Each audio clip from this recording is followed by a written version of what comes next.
आज हम बात करने वाले हैं वर्किंग जर्नलिस्ट एक्ट के बारे में। नमस्कार, मैं आशिका शर्मा आप सबका स्वागत करती हूँ द पेन पॉइंटर्स के एक और नए वीडियो में।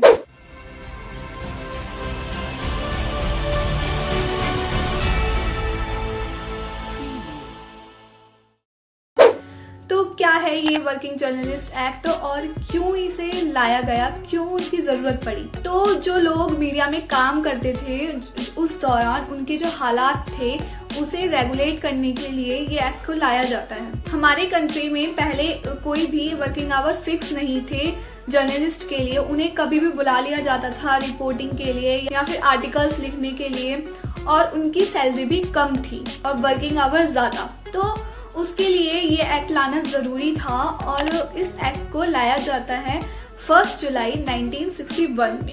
अब इस एक्ट के अंदर कुछ चीजें इम्प्रूव करी गई। First, payment of gratuity.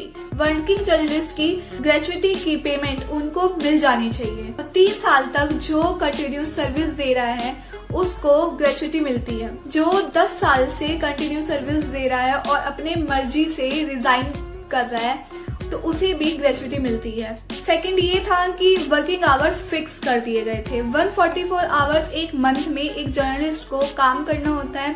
6 hours एक दिन में, 5 आवर्स जब अगर वो नाइट ड्यूटी कर रहा हो, और वीकली डेज पे रेस्ट। और थर्ड ये था कि लीव्स जो थी वो फिक्स कर दी गई थी। पहले ऐसा नहीं होता था कि टाइम टू टाइम सैलरी बढ़ाई जाए मीडिया जर्नलिस्ट की। तो इस एक्ट के बाद अब उनकी सैलरी बढ़ाई जा सकती है, टाइम टू टाइम उनका प्रमोशन हो सकता है।